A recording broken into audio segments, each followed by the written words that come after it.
وعليكم ورحمة الله وبركاته. أعزائي تلاميذ البccalauréat.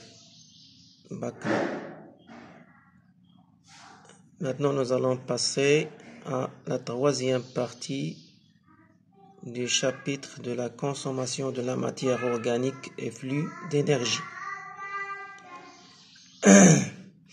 D'abord, nous allons faire un rappel concernant la mitochondrie. La mitochondrie est formée, comme on a dit, d'une membrane externe, une membrane interne. Entre la membrane externe et la membrane interne, il y a un espace qu'on appelle espace intermembranaire. À l'intérieur, on appelle la matrice.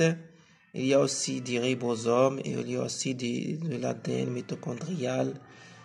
Donc, ce sont les éléments de la mitochondrie. Maintenant, nous allons passer au cycle de Krebs.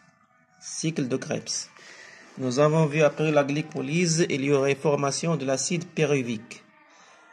Lorsque la cellule se situe dans un milieu riche en dioxygène, l'acide pyruvique va passer à la mitochondrie. À l'intérieur de la mitochondrie, il y aurait la dégradation.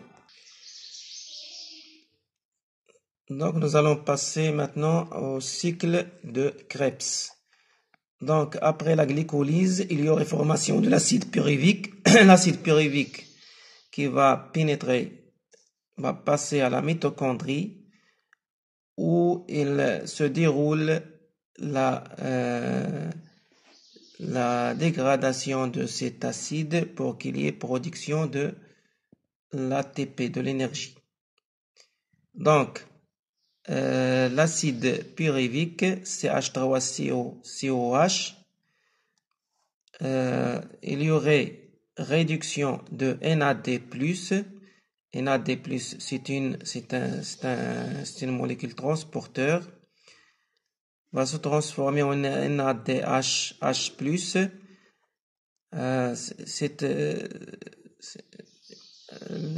La synthèse de NADH+ se fait par, elle va arracher H de cette molécule et H de coenzyme A.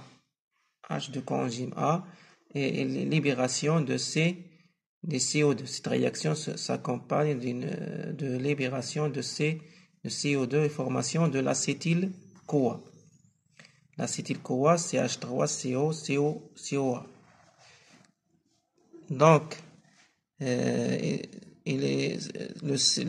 COA va se détacher et il y a une formation d'une molécule contenant de carbone, c'est C2. C2 va se transformer en C6 par l'association de C4 qui est l'oxaloacétique, l'acide citrique. L'acide citrique va se transformer en C5, une molécule formée par 5 carbones. Cette formation est accompagnée par la réduction de NAD+ et formation de NADH+ avec libération de CO2. De même, le C5 va se transformer en C4, c'est-à-dire une molécule formée par 4 carbones. Cette formation est accompagnée par la réduction de NAD+ en NADH+ et libération de CO2. Le C4, en présence de C4, il y aurait phosphorylation de ADP en ATP, et aussi il y aurait réduction de FAD+ en FADH2. De même, il y aurait aussi formation de NAD+ en NADH+, et le C4 qui va s'associer à C2 pour qu'il y ait formation de acide citrique. Donc, toutes ces réactions toutes ces réactions se déroulent dans la matrice. Donc, comme vous voyez, il y aurait formation de NADHH+, et formation de FADH2. Maintenant, nous allons savoir le devenir de ces molécules transporteurs. Donc, comme on a vu, à l'intérieur de la mitochondrie, on a une membrane interne. C'est une membrane très épais. Si on zone cette partie-là, qu'est-ce qu'on va trouver ici? Voilà la membrane interne. La membrane interne, et ici la membrane externe. Ici, c'est l'espace intermembranaire. Cette membrane interne, on a dit qu'il est très épais par rapport à la membrane externe. Au niveau de cette membrane interne, il y a des protéines T1, T2, T3 qui sont des enzymes. Ce sont des enzymes T4, T5, T6. Et ici, il y a une molécule pédonculée, protéine pédonculée,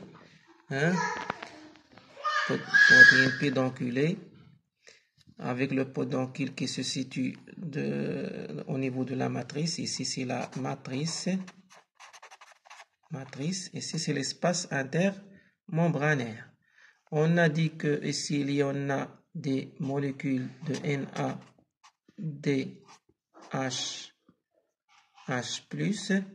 Il y aurait oxydation de ces molécules et libération au niveau de T1. Il y aurait oxydation de NADH+ au niveau de T1 et libération de H+, du proton H+, qui va passer à l'espace intermembranaire à travers cette première protéine qui était T1. Cette réaction s'accompagne par libération de deux électrons qui seront transportés. L'oxydation de T1 s'accompagne par une libération de deux électrons. Les deux électrons seront captés par T2, donc la réduction de T2 qui s'ensuit par une oxydation et libération une autre fois de ces deux électrons qui passent à T3, puis passent à T4, puis à T5, puis à T6. Donc, on parle ici d'une chaîne respiratoire. C'est l'ensemble des protéines qui existent à l'intérieur de la membrane interne qui transportent les électrons. Ces électrons vont se terminer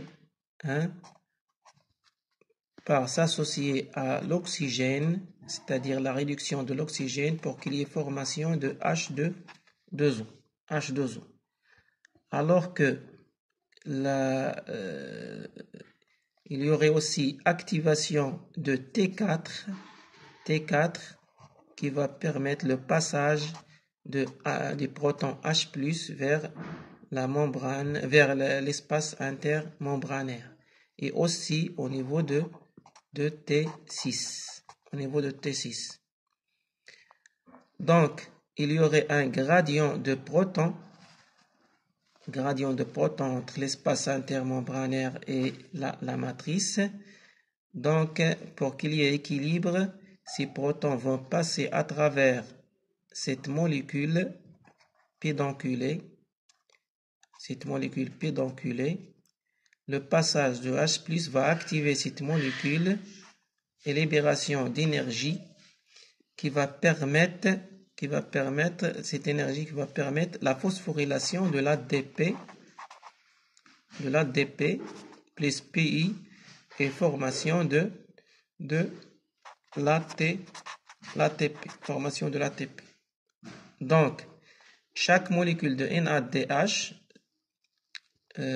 lorsqu'il y ait passage de H+, il y a formation de l'ATP. Donc, chaque molécule NADH serait à l'origine de formation de 3 ATP. 3 ATP. De même, le FADH2,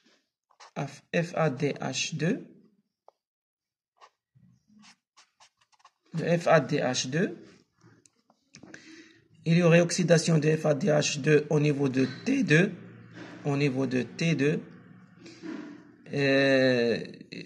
de même, il y aurait libération de 2 électrons, le transport de ces 2 électrons, et ceci accompagné par l'entrée de H+, au niveau de T4 et au niveau de T6 seulement. Donc, FADH2 serait à l'origine de formation de 2 ATP. NADH serait à l'origine de formation de 3 ATP, alors FADH2 serait à l'origine de 3 ATP.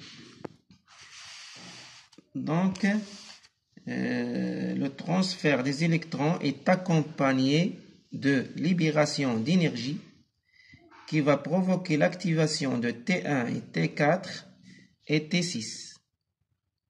Ceci pour le NADH+.